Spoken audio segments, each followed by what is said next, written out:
Welcome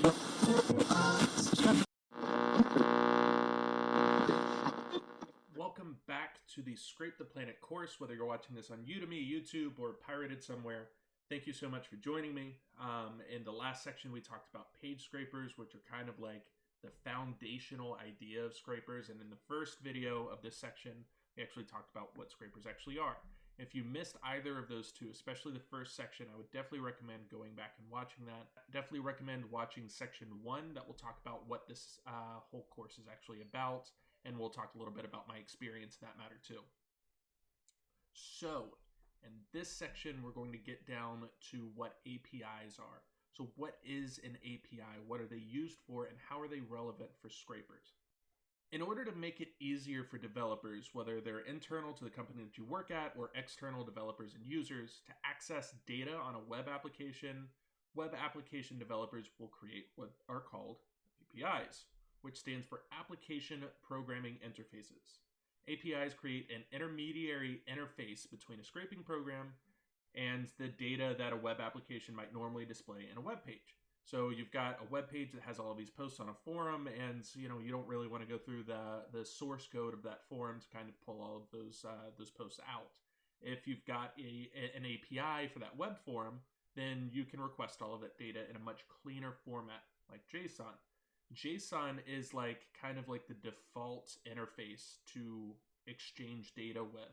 It's much easier for programs to parse. Most of the time, a programming language will actually have JSON parsing built in. Python actually has a library for that that's really, really good. So that's the best way to kind of interface with data is through JSON, not through HTML. And APIs typically will give you all of the data that an API will have to offer in that much cleaner format. So your processing time goes down, and APIs are purpose-built to deal with the amount of requests that you're going to get through automated scripts and programs, including scrapers. So because of that, it's going to be a lot more difficult to actually create problems for the website maintainers and the developers like we talked about with page scrapers. Page scrapers just send tons and tons of traffic to these websites that these websites may or may not be expecting or may not be able to actually deal with. Whereas APIs, they're purpose built for that. That kind of purpose to ingest that much, that much data and to kind of spit back that much data to the end user. So APIs are much faster because they don't send as much data. They're just sending the data that you requested, and they can deal with the amount of requests that most websites typically can't. APIs usually handle authentication through API keys. Instead of logging in like you normally would with like an email and a password or a username and a password, you usually use API keys, which you have to request through your account typically. They're usually long strings of random numbers and letters that are given out to each user, and instead of a username and password to log into a web page like you normally would, like I said, you usually just use an API key and maybe the email address or user ID that's associated with that API key in order to use the API. So you basically send your API key. Typically, you send your API key with each and every request, either in the headers of requests, which we'll talk about a little bit later, or actually in the body of the request. Most of the time, it's sent along with each and every request. Sometimes you can kind of build in like sessions and things like that, but typically you send it on with every single request, and that's how the API knows who's sending requests and how many requests they're actually sending. Now let's talk about how APIs are built. Let's say we've got a forum, and we're going to call it, we're going to call it Read It. So Read It has got some core data types. They've got a user profile,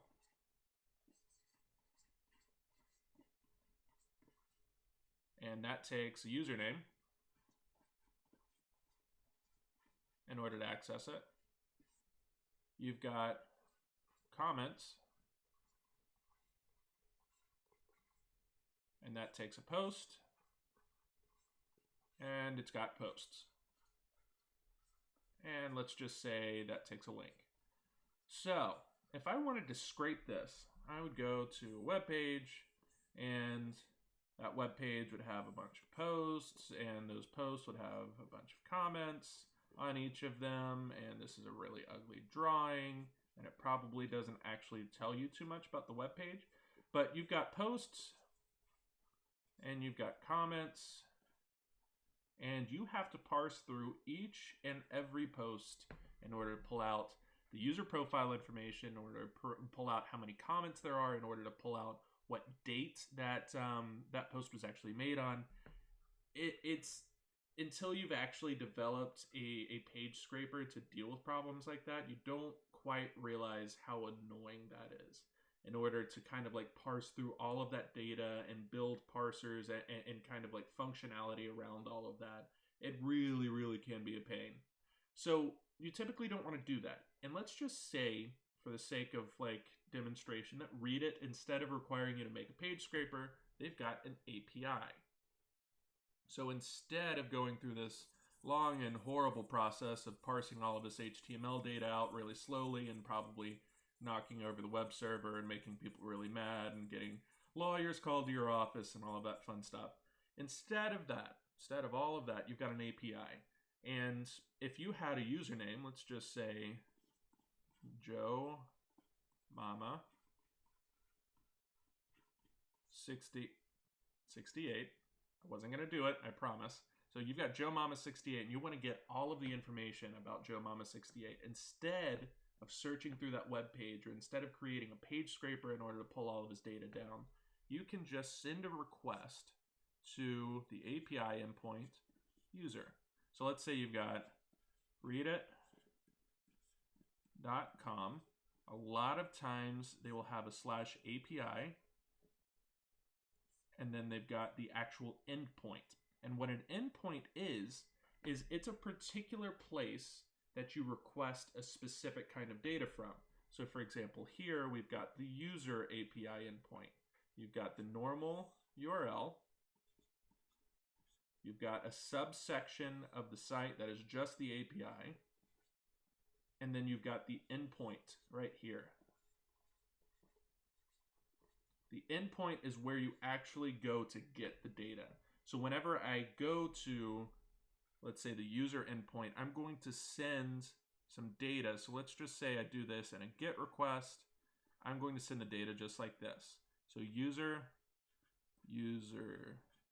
name equals Joe Mama 68. Ah, there was an underscore there. I missed it. Whatever.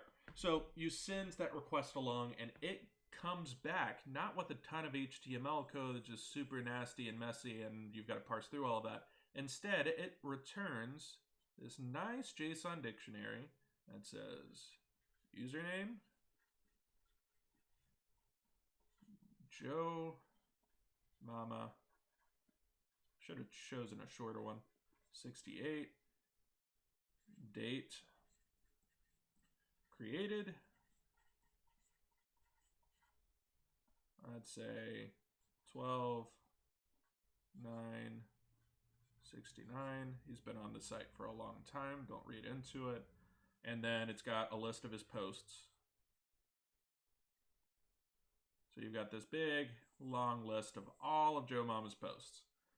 That is so much cleaner and easier to deal with than the whole web page. You've got the same thing for comments. You've got, let's say like a post link that you want to go to, or like a unique ID of a post that you're interested in gathering the comments on. All you have to do is send the request to the /comments endpoint, in this case, with the specific post ID. And this is kind of like a simplistic way to send request data on to the actual endpoint itself. So post ID equals 70. I wasn't going to do it. So you send that request on, and you get all of the data on the comments on that particular post. It's just a lot easier than building out page scrapers. And that's how APIs are typically built. They're built to be way easier to actually manipulate or to actually deal with than your normal page scraper. So API endpoints can kind of be viewed as like analogous to different web pages. So if I go to the web page for like my Twitter, twitter.com/Viking_sec, that's going to show just data on me. If I go to another one like, twitter.com/Jack, that's only going to show information about Jack. You're not going to get information about me on Jack's page or, Jack on my page. So I only see data associated with that profile and nobody else's. So if I go to, mine, it's going to show data for mine. And, if I go to somebody else's, it's going to show for somebody else. The analog for an API would be if I went to /API/profile endpoint, sending along my username, for example. It's only going to send back data on my user. If I send it, for information on Jack's username, it's going to send information for Zach's user. If I'm getting comments, I go to the comments endpoint, etc. All of these endpoints are going to have different kinds of data and different ways to hit them. And the best part about it is developers build okay documentation on how to actually interact with these APIs. So we'll go into a little bit on how to interact with APIs later, but this is going to really be like kind of the foundational knowledge on, how you would interact with an API. Most of the information that we're going to go through with this course is going to be page scrapers. We're not going to talk about APIs as much because most APIs are they're a little bit proprietary. You have to pay for them. And, frankly, page scrapers are a little bit more interesting to develop. And they're more difficult, which typically would mean they're less attractive. But in reality, if you understand page scrapers and how they work, API scrapers are going to be so easy. There's documentation for that. They're a lot simpler to kind of interact with. So it's going to be a lot better. So let's just do a quick comparison between API scrapers and page scrapers. Page scrapers surf the web exactly like a human would. They've got the same buttons, they've got the same text input, all of that fun stuff. API scrapers hit API endpoints. There is no user interface. You're literally just interacting with data This makes it, for web page scrapers, it makes it possible to blend in your traffic. If you're kind of trying to be a little bit quieter, a little bit more stealthy, it's a much better to do that with page scrapers than with API scrapers because you're kind of you're integrating yourself with the way a typical user would work. They request web pages though, which means you have to parse messy HTML code that is prone to program breaking changes. Like we talked about before with the H1 that we changed the class on or the ID on, that's going to really mess things up. API scrapers use API endpoints, which are far faster, return much cleaner data than web page scrapers, and are typically built with scale in mind. So you're going to be able to do a lot more without knocking over a server, for example. It's less intuitive than just browsing a web page. We kind of know how to interact with web pages because we've been using the web for so long.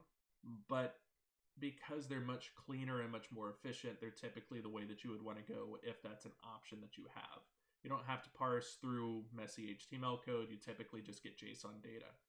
There might be limits on the kind of data available with an API. So if there isn't, for example, a comments API endpoint, then you're not going to be able to get comments, and that sucks. Whereas with the page scraper, any of data that's on the page, you're going to be able to get.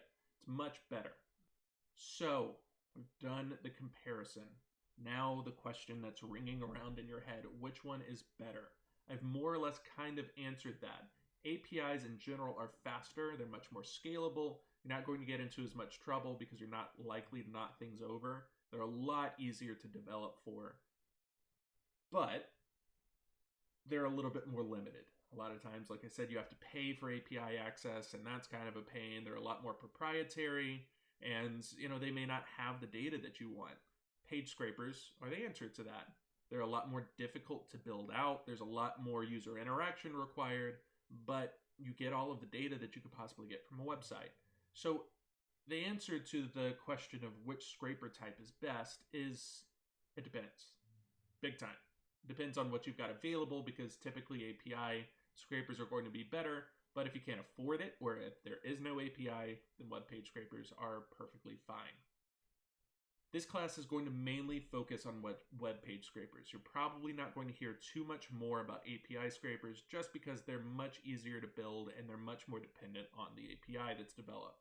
I'm not going to spend too much more time on talking about API scrapers. I'll probably end up doing a couple of videos on my YouTube channel on how to actually interact with several different kinds of APIs. So if you're interested in that, highly recommend going out and subscribing to my channel, and I'll let you know whenever I actually develop that and that kind of free work. Before we get into the code, we're going to move on to the dreaded section on the ethics and legality of web page scraping. And stop. I know you're going to skip that section. I promise you, I wrote the entire script of this section knowing that there's probably a pretty large portion of people taking this course that are going to skip it. What I'm going to tell you now is that I highly recommend watching it. It's interesting. It's very, very important if you want to do this either on your own or with a company. And frankly, it's going to absolve me of a little bit of guilt if one of you end up making a web page scraper that ends up taking down like a major website. Essentially, what I'm going to tell you after that is if you do decide to skip it, I don't take responsibility for whatever you end up building. Please just develop things responsibly and don't build things that are going to break other things for other people unless those things should be broken, and that's not my decision to make. That is yours. So if you're going to skip that section, I can't really stop you, especially not with the way Udemy and YouTube is built out. But I do ask that you watch that section and that if you're enjoying the course so far, you leave me some sort of feedback on that. Course reviews on Udemy help a ton. They help push my content out to other people, and they help tell me what content is and isn't working. Tells me things that I need to change, tells me editing mistakes that I've made and like factual mistakes that I've made. So it really is helpful. If you're enjoying the class so far, or if you're not and you have specific opinions on how things can be changed, go ahead and leave a course review, or you can wait until the end of the course after section 6 to do that yourself as well. Thank you so much for joining me. I will see you in the next video of the section.